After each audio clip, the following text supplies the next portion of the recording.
Thank you for having me this evening.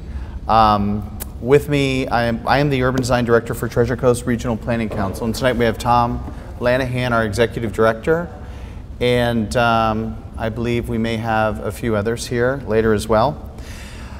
This will probably be, I think, the third, maybe the fourth time I've presented to this board on the land development regulations update that we're working on with Susan Corris and the CRA, as well as Irene Zettelmeyer with the Growth Management Department. So tonight's presentation, some of these slides will appear familiar to you.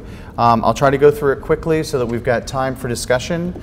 But fundamentally this evening we are presenting, and you should have received last week in your packages, the complete Division 1 and Division 2 of the new land development regulations for the CRAs. And I'll try to give a comprehensive overview of those as well as dive into some of the details through the presentation. So with no further ado, we are updating the CRA land development regulations and the comprehensive plan applicable to all 6 of the CRA areas. Now, this chronology just represents some of the public efforts that we've made in Jensen Beach so far.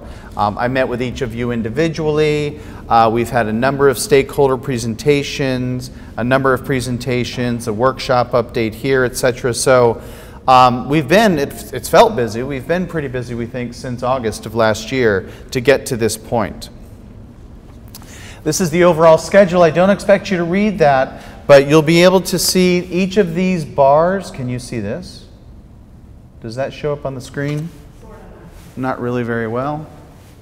Each of these bars represents one of the CRAs, and where we are currently is here in June. Now you can see that Jensen Beach, we're nearing the end of the allotted time for Jensen Beach. That doesn't mean we're going to run out of time for Jensen Beach. Oh, thank you. Appreciate that. Is that any better? A little bit better.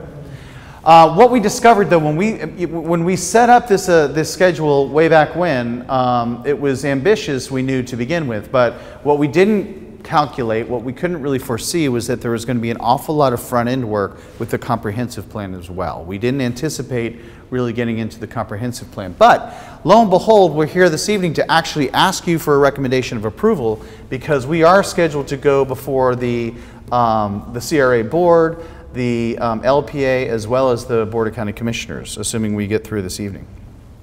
As I presented to you before, we've been through, the first number of months was a lot of discovery. We basically had to take the codes, which by the way are different for each of the CRAs as they exist, deconstruct them, understand what the current allowable development rights are and what the current restrictions are, and compare those with where the comprehensive plan is, try to define a system that made sense for all of the CRAs, and then start to build this vehicle together again.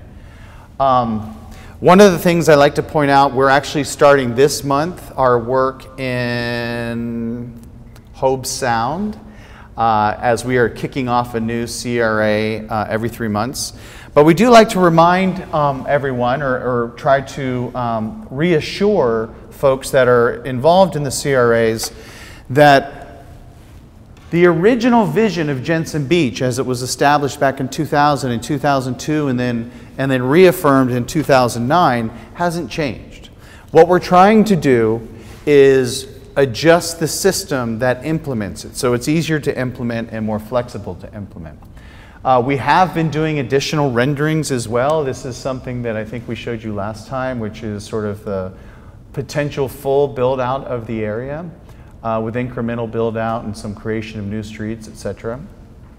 So here's some of the technical things that we've talked about before. There's 2 fundamental systems, or 2 fundamental documents that control development in Martin County. There's the comprehensive plan and the future land use categories, and then there's the land development regulations, or the zoning, and they have to speak to one another. They have to speak the same language. So currently you have future land use categories that look something like this, and within the comprehensive plan there's the mixed use overlay, which covers all of Jensen Beach, and that was established way back in early 2000s. as a mechanism to allow for mixed use to occur. But the rules for mixed use were rather unclear and could be interpreted that if you wanted to take advantage of the mixed use requirements, you had to build a building that had different uses on different floors. You couldn't just do a single use building and take advantage of those regulations. The idea, the concept was, we believe, that every building was going to be vertically integrated with different uses. Now, if you look at Jensen Beach, I think everyone would agree that this is a mixed-use environment. We could probably use some more residential in downtown, for sure. But there are different uses. There are restaurants, there's retail, there's offices, there's banks, there's a smidgen of residential. We'd like to see more. But not all of those uses occur on top of one another in buildings. It's a mixed-use district. And that's really what we're trying to achieve. Make it more flexible for people to do things, because talk to your friends who are builders or developers or bankers, and they'll tell you to get a building that is truly mixed use, ground floor retail, residential above, or office above, or any mix of that, can be very difficult to finance, can be very difficult to regulate. And in fact, the comprehensive plan mandated that there be a certain percentage of this type of use, etc. So what we're doing through this process, and I'll get into this a little bit more, is saying, listen, we want a mixed use district. We're not expecting that every building is going to have multiple uses. Now, as I said, there's the comprehensive plan, and then there's the land development regulations, or your zoning. Currently, you have what's called the underlying zoning, or those zoning categories. There's 148 different zoning categories in Martin County. You have a few of them here. But again, back when the mixed use overlay was created, in order to avoid having to rezone people's property, overlay zoning districts were created. So what happens is you've got these multiple levels of overlaying regulations where sometimes they apply or sometimes they don't. And sometimes they communicate between the zoning and the comprehensive plan, and sometimes they really don't. Frankly, it's very confusing, and one of the things that we've learned through all of our interview processes, in particular of not only landowners but even planning professionals, is that it's very difficult to navigate, and it's very difficult to predict what you can do or what your neighbor's going to do. So our goal, as I said, is to deconstruct these documents, these regulations, understand what they really mean, and triangulate all of this information, and then rebuild an operating system that can apply consistently from CRA to CRA. And I think, so far, fingers crossed, we've been, I think, successful at doing that, but we'll see what you think. This is another diagram. It's just sort of explanatory, and I hope it helps, but this is just a diagram of what I just described. You've got your future land use categories here, and then on top of them you have an overlay that allows you to do mixed use but has its own particular regulations. And then these are all the different zoning categories I was talking about, but then there's also the special CRA zoning overlay district. So it just becomes very complicated. What we're proposing diagrammatically is that we're creating two new future land use categories: CRA Center and CRA Neighborhood. Now, not to confuse matters more, but in Jensen Beach, you are by far the smallest of the CRAs, and your entire CRA area is covered in the mixed use overlay. The mixed use overlay is intended in the CRAs to be the town center, basically, where the more intense type of development can occur, where you can have a mix of uses, where there is redevelopment opportunity.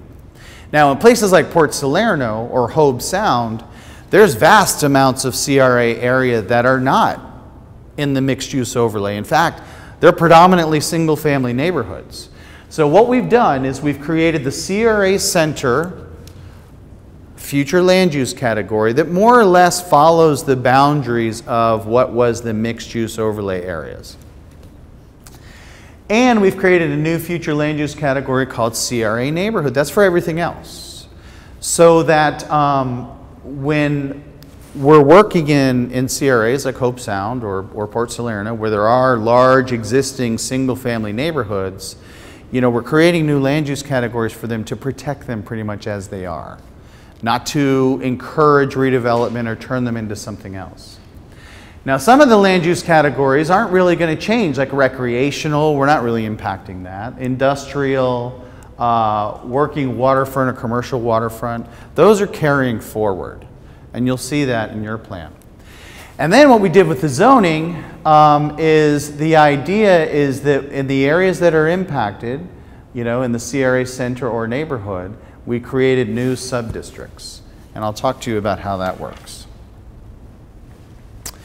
Now, just to make things even more intense, as we were talking, hi Irene and Jess from Martin County is here, and Jess from our office. We thought to ourselves, well, what's the best way to communicate this information? Because if you know the land development regulations and the comprehensive plan, they're about this big. And they can be very tricky to navigate. So there was a project that came through last year, Pineland Prairie, you may have heard of it. Pineland Prairie created a special article, or chapter if you will, the term is article, for in the zoning code, Article 11, which is dedicated to Pineland Prairie. We thought, well, that was very clever, because if there's anything you want to know about Pineland Prairie, you just go to that chapter. You don't have to, you know, navigate all of this other stuff, or at least not all of it. So our thought was, and trust me, it wasn't just our thought, Treasure Coast, but in meeting with the county commissioners and staff, certainly, the thought was, wouldn't it be beneficial to the CRAs if in the comprehensive plan we create a special new chapter? Currently the comprehensive plan ends on chapter 17.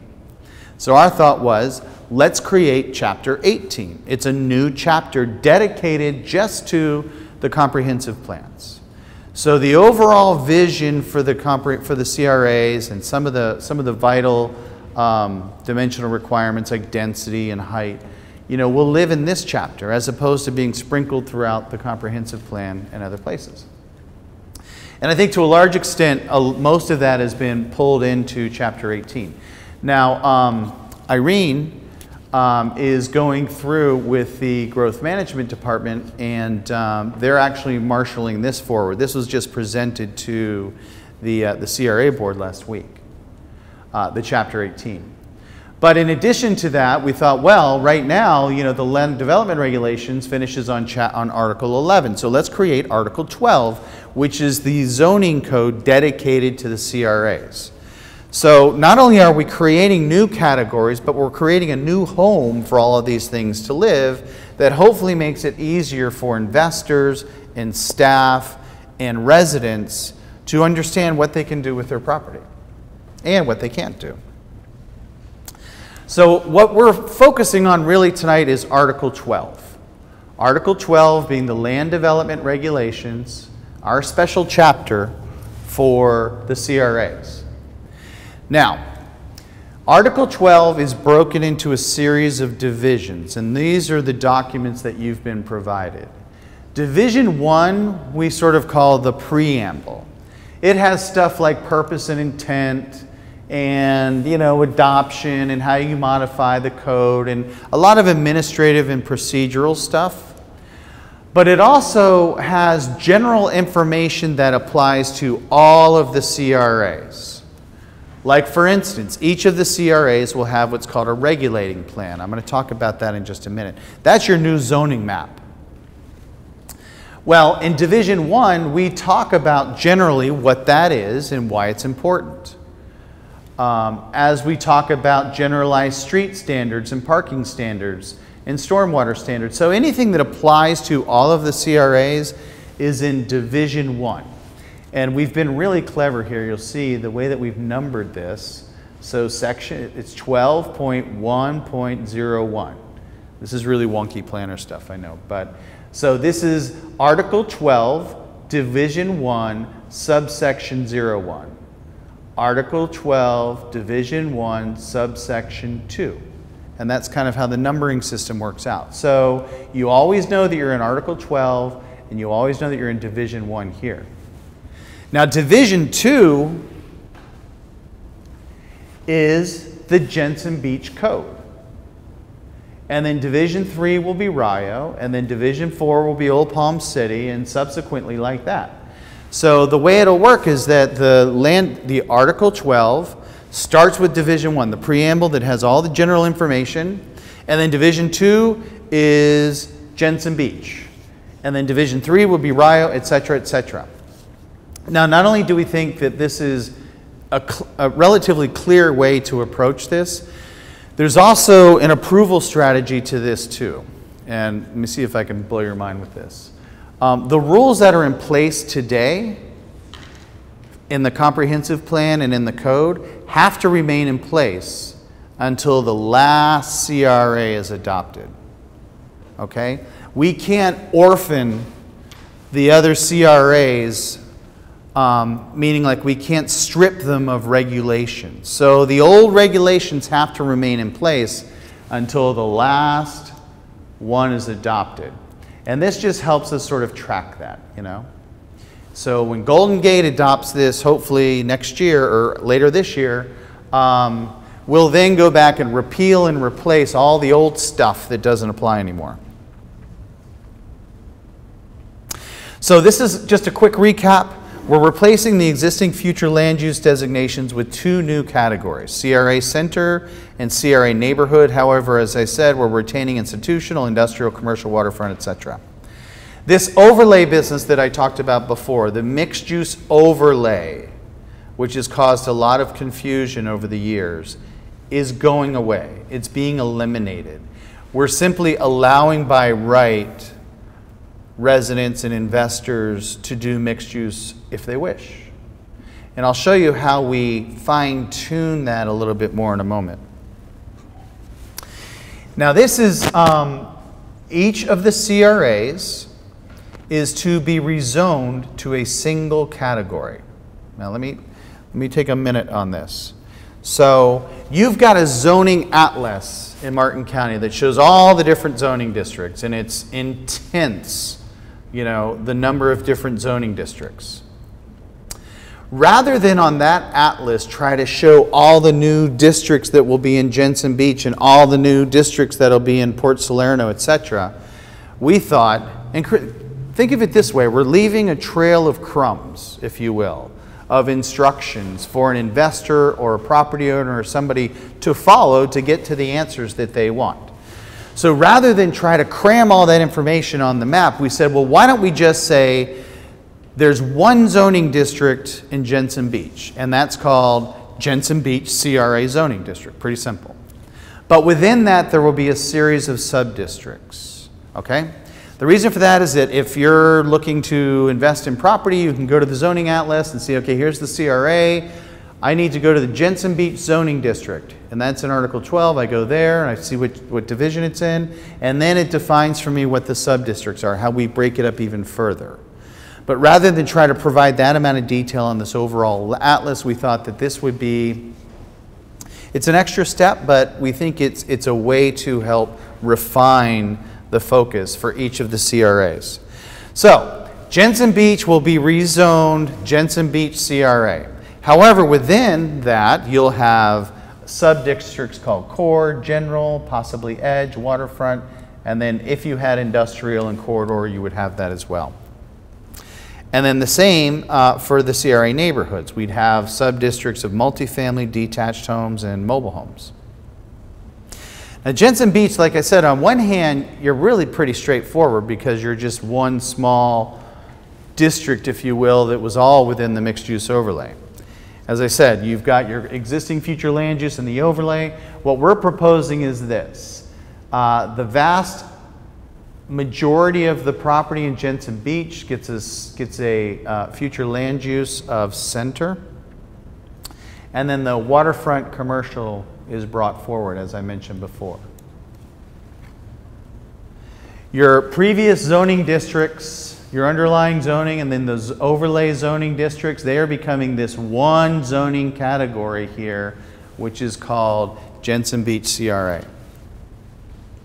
Now, from this, how do I find out what I can do on this lot right here, or what I'm allowed to do on this big parcel there, or what I'm allowed to do up here?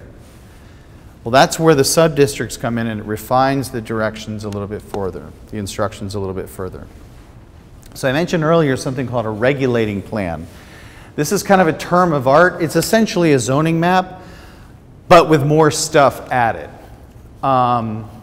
Zoning maps typically just show you exactly that, what the zoning districts are. Your R1A, your R3B, whatever that might be.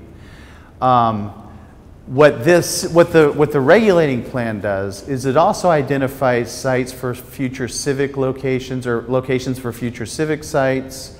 In this case, following the original vision plan from 2000, you've got the two large empty parcels that are here between Pineapple and Indian River. There's always been a thought of new roadways coming through here and creating a system of streets and blocks. So these are dashed in to show that these are the approximate locations for future rights-of-way. They're not mandated or regulated, but because this is a CRA, Susan and her team will have creative, ways of getting an owner to participate in that. One thing that we've talked about, this isn't for sure yet, but let's say I own this big parcel and the CRA wants me to do these roads, and I think, okay, well that's fine, but it's my land and I'm now giving over this right-of-way. I mean, kind of what do I get in return? The unused development rights might actually be able to be applied onto the existing parcels. There's a lot of strategies to do that.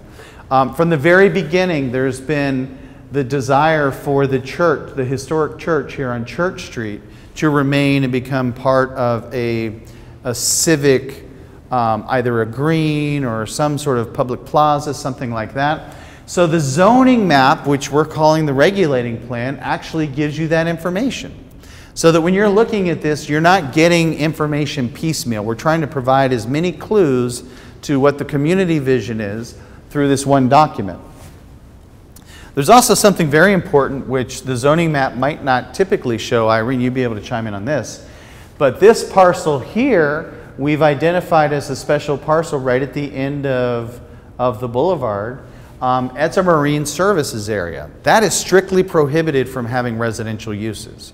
So that's something, it's not a zoning district, but it's a piece of information that's important to know if you're looking up the zoning. And so that's provided too. So the regulating plan is, like I said, it's your zoning map plus information. As an example, on Jensen Beach Boulevard, I'll go back here. We've identified Jensen Beach Boulevard as a street of required commercial frontage. Jensen Beach Boulevard, just stretch here, is your main street. It's probably not where you want single-family houses or residential to come. Maybe as part of a mixed-use project, but keeping the commercial ground floor, whether it be restaurants or retail or something like that, typically is considered important. So that information is provided on the regulating plan as well. We've developed a series of street type maps. Well, I say a series. We will be developing a series of street type maps for each of the CRAs. And what we're identifying are primary and secondary streets. In Jensen Beach, obviously Pineapple, Jensen Beach Boulevard, and Indian River Drive are probably your most heavily trafficked and the most visible streets that you have. They're very important in terms of providing parking, providing access, and as you start to see redevelopment in the core of your CRA over time, it's going to be very important how buildings front those streets and how those streets relate to the new development. So the street types identifies specific development standards for some streets. Like for instance, we heard when we were here last time during the workshop that there are different building heights currently that are permitted facing Pineapple versus facing Indian River Drive versus what's on the interior here. So this is one way to key to those because as I mentioned a long time ago, we're trying hard not to make this process a gift of additional development rights to anyone, and we certainly don't want to make it an extraction where anybody's development rights are taken away. So this is just another tool for us to help clarify what the expectations are. And it also helps us identify certain types of building frontages. I'm throwing a lot of terms at you, but I'll show you what that means in a moment. Because certain building typologies, like single family, for instance, like I said, single family may not be something that's appropriate for Jensen Beach Boulevard right here. But it's certainly appropriate maybe on the interior or townhouse types or something like that. So this is, like I said, the street types plan is just another tool to help us key certain regulations and expectations. Now obviously you can't read this. Division 1, okay, so within any land development regulation and comprehensive plan you have permitted uses. Within your land development, like I said, I think the code currently has over 140, maybe close to 150 different allowable uses within the county. And I'll just read a couple of them to you here. Like for instance, commercial. Oh, we won't read that one, but you know, restaurants, drive-through facilities, hotels, marinas, all of these different types of commercial uses, you know, or there's a lot of different types of residential uses. What we've tried to do is create use groups in Division 1. So we've said, okay, you've got all of these different residential uses, accessory dwelling units, mobile homes, single-family apartments, duplexes, family daycare, multifamily buildings, single-family townhouses, zero lot line single-family. All of these different types of uses that really boil down to residential, some of them more intense than others.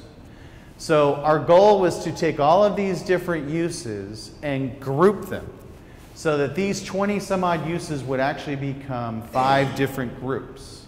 Accessory dwelling units, mobile homes, other dwelling types, meaning those that aren't single family dwelling types, and bed and breakfasts.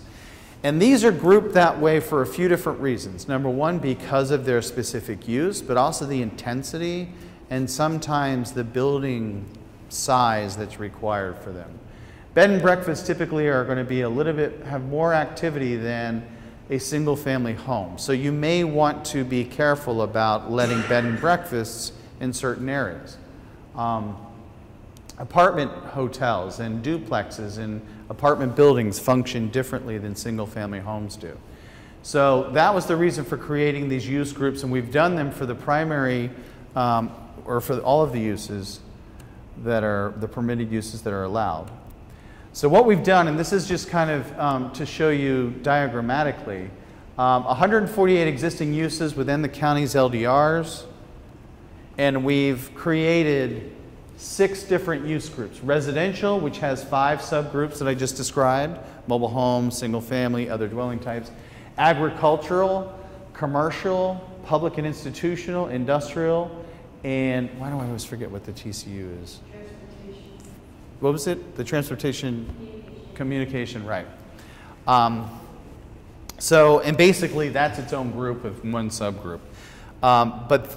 And so the reason for doing this is that in Division 1, remember, Division 1 of Article 12, we've laid all of the uses out. And we've said, okay, here are all the uses that are availed to the CRAs. And we've put them into these different use groups. So that when we write the codes for Jensen and for Hobe Sound and for Port Salerno, we don't have to drag all those uses every time. Number one, it's an awful lot of paper and printing and duplication. And number two, if you ever change one here, it's always easy to forget to change it over there when you start duplicating things. A lot of this code writing stuff is about when do you duplicate something and when do you reference something, right? Referencing something back, referencing someone, okay, I'm reading this and it says go see that, that can be very effective. But if your whole experience of reading a code is getting referenced from here to there, and then from there to there, and then from there to there, it's mind-boggling. So we're trying to establish a system where, yes, you can reference back, but within the same chapter. So the idea is that these use groups get dragged with their subgroups into each of the CRA areas, and not all 148 uses for each CRA. Excuse me, I just broke Tom's pointer here. So, this is what we're looking at. All of those uses get compiled into the Jensen Beach permitted use table. And this would be page 7, I think, of your LDRs. And you'll see what we've done, and I know this is hard to see, I'm sorry. I'll have to fix that later, Tom. But what we have here on this table, so what we're able to do is convey to you, hopefully, in a single page, what uses are allowed in which districts in Jensen Beach. So you've got 3 districts. You've got core, general, and waterfront. So I'm looking here, it says residential use groups. Accessory dwelling units are permitted in the core, they're permitted in the general, and they're permitted in the waterfront. Single family dwellings are not permitted in the core, but they are permitted in the general and in the waterfront. So that's how this is set up. And then your regulating plan, you'll recall, will show you where the core district is, where the general district is, and where the waterfront districts are. So hopefully, as I said, we're going from macro to micro, and we're able to follow these breadcrumbs to what our instructions are. And then, to get even into greater detail, what is the meat of this? What are the development standards? So for instance, we're able to create a development standards table, which tells you some of the key information that you need before you start building. What is your maximum lot area in the core? What is your maximum lot area in the general? What is your maximum lot width in the core?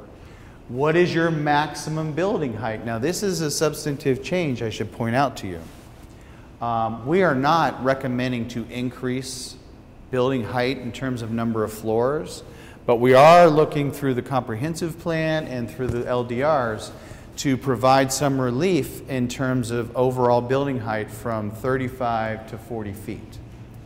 That doesn't enable you to get an additional floor, but enables you to have generous floor to ceiling heights. And the concern is that in 35 feet, you're actually designing yourself into, in some cases, a substandard floor to ceiling condition. What if somebody really wants to do a soaring 12-foot floor to ceiling height on the ground floor?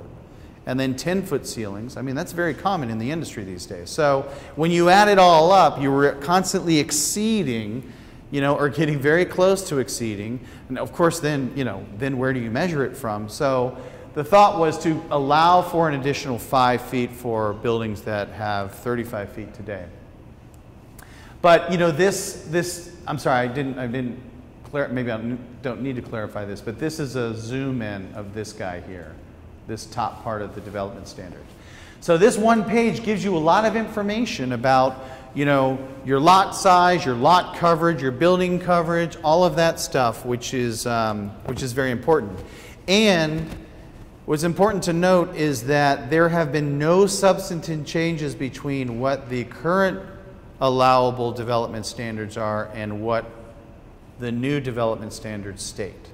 Okay, we've tried very hard to make sure that we're as consistent as possible, that if today you can do one thing, tomorrow you can do something very similar, and that there's no issues of takings or that sort of thing. So one of the things that's really interesting as we started to dive into the codes for all of the CRAs is that they were developed by different hands at different times, and they have different levels of information. Which is understandable, that happens. But the other codes have, as part of their regulations, something called building types. Jensen Beach never had building types. We think Jensen Beach should have building types. And I'll explain to you why. Building types are basically a way of providing a pictorial view of what you're allowed to do with a certain type of building. So what does that mean? You've got some buildings that are shop fronts, might just be one-story shop front building, perfectly fine on Jensen Beach Boulevard. You have some buildings that might be a multi-story, multifamily. It could be an apartment building or a condo. That's a different building type. It has sort of a different function. It functions differently. A mixed-use building is a different building type because, as I said, you might have an apartment building that has a 9-foot floor-to-ceiling height from the ground all the way up, but you may have a mixed-use building that has a 14-foot floor-to-ceiling height on the ground floor, or something like that, with a restaurant or whatever that might be. A single-family house is obviously different than a shop front, or a mixed-use building, etc. So the other CRAs over time have had building types as part of their regulatory framework. And so, in our early discussions, we're like, okay, do we just get rid of all the building types for all the CRAs? Well, they're actually an interesting way and an illustrative way to convey information, and I'll show you in a minute. So rather than get rid of all of them to make everybody else consistent with Jensen Beach, we thought, well, in this case, we'll make Jensen Beach consistent with everybody else. And so we've brought building types into your regulatory system here. So you'll know a little bit more about this in a minute, but we've developed an array of different building types. Shopfront, mixed-use office, apartment, townhouse, etc., everything that you can sort of imagine that would warrant its own building typology. And then we identify where they're permitted, again, based upon the sub-district. In the core, you can do all these things, but the side yard building, which is a residential type, or the cottage court, I don't know, we might revisit that when you see what I'm talking about. But single family or all yard houses, like we said before, probably doesn't make sense. Not only from your vision perspective, but it probably doesn't make sense from a development perspective either. So this is, again, another way to convey the rules and instructions to residents and investors. It's also a very clear way for staff to help provide direction. So these are what your building types look like. Each building type has its own page. So for instance, here's a shop front building type. Now again, I apologize, you can't read all of this stuff, but on this single page, if you're interested in doing a shop front, it tells you how tall your building can be, it tells you what your front setbacks are, it tells you what your side setbacks are, it tells you where your parking's got to go, it provides you direction in terms of where it's permitted, other issues about building. So it's primarily providing you the dimensional requirements for setbacks, height, and parking placement. So this is what we like about building types. It's not meant to narrow anyone's creativity as a developer or architect at all, but it's a very illustrative way to, we think, describe what can just become a sea of numbers, in a code, where you just lose yourself in this numeric confetti of information. So I'll go backwards for a second. So let's say I want to do let's say I like the shop front building, I want to do that. I'm permitted to do it in all of these locations, or in these locations. Now in general, there's going to be a little footnote. I can't tell you off the top of my head what that footnote is, but once in a while you'll see we'll footnote something because there might be a special exception. Keep in mind, what I'm presenting to you tonight hopefully is going to be an acceptable approach for all of the CRAs, but tailored for each one. So another CRA may not have this footnote because this might be a specific instruction for Jensen Beach. So we're trying to be consistent, but then tailor the information so it's unique for each CRA. So we've got all of these building types that we've created: mixed use, apartment building, townhouses. The townhouse, they look like they're levitating, actually they are, but that's just so that we can show you, the setback and dimensional requirements. Live-work buildings, cottage house. Cottage house, we're going to come back to that in a little bit.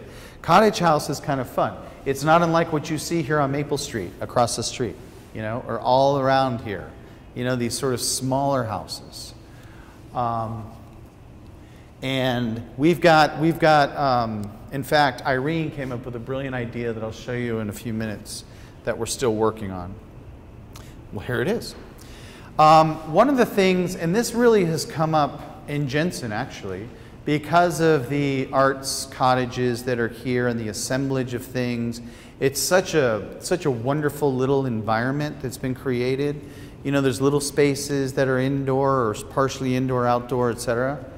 So the thought is that we should be able to not only allow that to happen, but maybe even encourage it through drawings. So these are just a couple of attempts. One of the building types that we're still developing, and we may need to bring that back to you at some point, is this cottage court, where on a parcel, let's say that's 200 by 200 or something, or whatever the size may be, where you can have an assemblage of smaller buildings that can create some sort of outdoor spaces. We haven't refined the details yet, but we think this is a really cool idea. Anyhow, like I said, this hasn't been fully fleshed out yet. It's not in your package. It might be something that we need to bring back to you at a later date. So you've got your overall zoning district, and then within your overall zoning district, you've got the sub-districts. And within your sub-districts, we tell you what the permitted uses are by the use groups. And then we also identify which building types are permitted in those different sub-districts. Well, we've taken it even a level further, which is to talk about building frontage types. Again, this is probably a term that might be new or foreign to you. And we debated this. We thought, well, is this overkill? But, you know, what's nice about, I think, providing this level of information is that we're actually getting into architecture. We're actually starting to talk about things that make projects successful or unsuccessful. Some of you maybe have experienced new buildings that have arcades that are only this deep. Or I'm exaggerating, but are actually very narrow that you don't feel comfortable walking in. I mean, there's a science to doing an arcade properly. There's a science for, you know, what makes a canopy or an awning not only attractive, but, you know, functional. There's a science to what makes a storefront really successful. You know, for those of you that saw Bob Gibbs when he was in town, he talked about this quite a bit. You know, there's a science to, you know, doing a balcony entry, you know, so that it's not projecting too far, so it's cantilevered. You know, there's just, so what we've tried to do is identify good examples that exist in cities, either here in Martin County and Jensen Beach or in other cities, study them, measure them, draw them, and provide these as frontage types for you. Again, we always go back and ask ourselves, why are we doing this? What is the point of this? The point of all of this is to provide clear instructions to an applicant, not only in terms of what they can and cannot do, but what the expectations are, okay? There's aspiration in this as well. So the way that this works is that you've got the frontage types, and boy, we've got a bunch of them. Forecourt is interesting. I love this type. You know, I lived on Miami Beach for years, and you have these deco apartments that had these little forecourts. And you know, it's just little impromptu dinner parties and things like that would happen here. They're semi-public, semi-private spaces. So you're part of the street, but you're actually sort of in a semi-public or semi-private space. But there are some dimensional requirements that make that either work or not. So, you know, this is really meant to help your staff, because this is the way this works. Your staff is sitting in the office and they're meeting with an applicant brings in a project, and they may not even be able to put their finger on it, but just something's wrong. They can't put their finger on it. These are meant to be tools for your staff too. So that, oh, you want to do a forecut? Well, it can't be 18 inches deep because nobody fits in that. It needs to be at least 6 feet deep or at least 8 feet deep. And it can't only be 3 feet wide because then it's a tunnel. You know, so I'm exaggerating, but keep in mind, this works both ways. As we've expressed to the commissioners over time, you know, this is meant to help your staff too, and to help your boards like the NAC. This is another piece that's still under construction, and it may be something we bring back to you. It's not really substantive in terms of allowing or not allowing uses or height or things like that, but it's really more informational. I'll leave it at that. But we've talked a lot about the separation and transitions between single-family residential and commercial or other types of uses. This is just an illustrative drawing that we put in here as a starting point. But this is a four-corner commercial, intersection, and these guys back here are single-family houses. This is actually a real condition. What happens between this house and this commercial property is very important. Now, one of the things that has been applicable to the CRAs is something called density transition. We've heard about this before. Density transition, for the better part, is going away in the CRAs as we currently understand it. However, what the new comprehensive plan language says is that rather than transitioning between one use and another through some weird duplicative process that we have now, we need to understand physically how that transition is going to occur. So, I'm sorry, we're still developing the diagrams for this, but you'll see here, this is a garden wall. It might be a 6-foot wall separating the commercial property from the single family. You might have minimum requirements for landscaping, minimum separation requirements or spacing for shade trees or certain type of landscaping. If you don't have an alleyway, but you do have this type of driveway, what are the, there's a lot of different things. If there is no drive in the rear and the building is actually closer to the single family, maybe it actually has to step back at the second level. These are things that we're exploring now, that the transitions occur through physical design and the provision of things like garden walls and landscaping, not a use flip, which was making a lot of problems in the CRAs. So we'll come back to you with some of those diagrams. Wow, we're still in Division 1, eh? Over time, there have been a whole series of street standards that were developed and live in the code in the engineering section. And what we wanted to do is lift those up, pretty them up, draw them up, and include them in the Division 1 of the CRA areas. So what is the point of this? Let's say that we've identified a certain street with a certain type. That street may not even exist yet, but in the future, if it does get built and it's been determined to be one of these street types, then staff and applicants and builders and everybody has an idea of what the expectation is. So the vision shows that there would be some new streets here in the middle of Jensen Beach when the village is fully developed. We don't want those to be 6-lane highways. We want those to be intimate little neighborhood streets.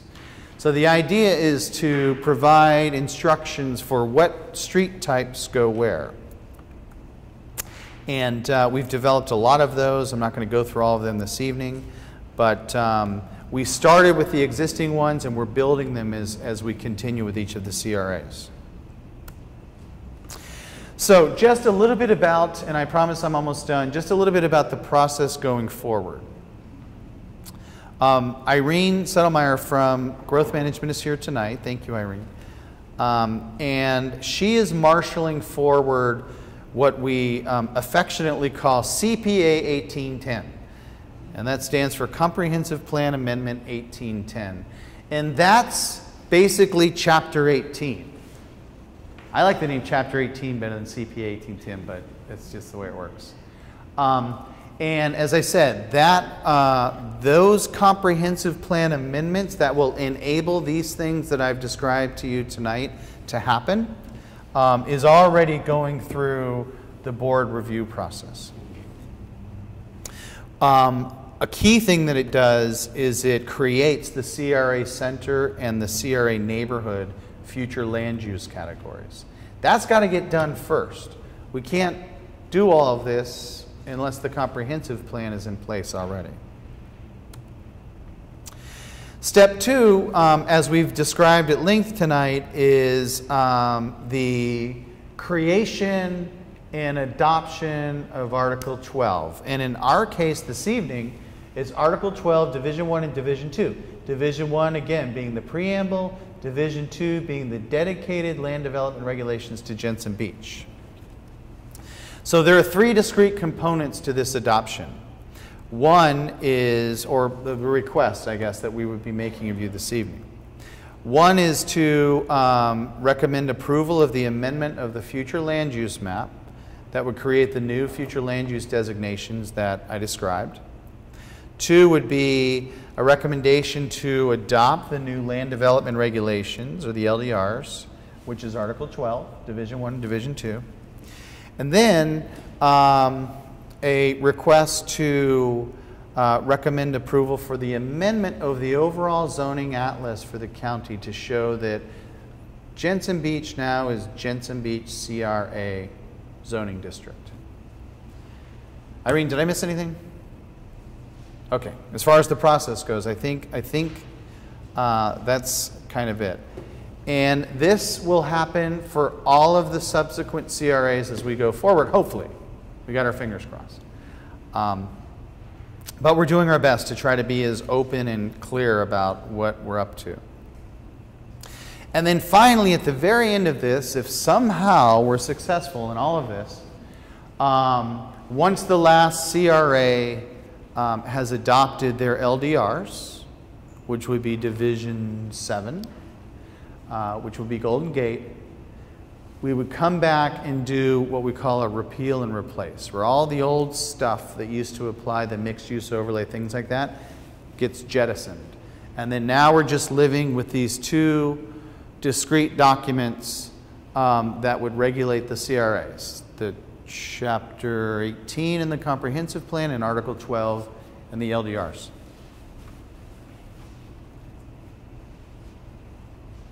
So as I said, today what we're looking for is a recommendation from this board for the amendment to the future land use, the adoption of the LDRs, and then the amendment of the zoning atlas to create the CRA zoning district.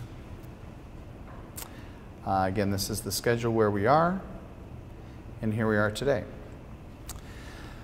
I really appreciate your patience in this. This is not easy stuff. We do this for a living, and it's very complicated to us as well. And if you have any questions, please. We've got the full team here. I don't pretend to know all of the answers. We've all been working on parts and pieces, but we've got the full team here, and I think that we could cover, I think, most any question that you might have. So thank you very much.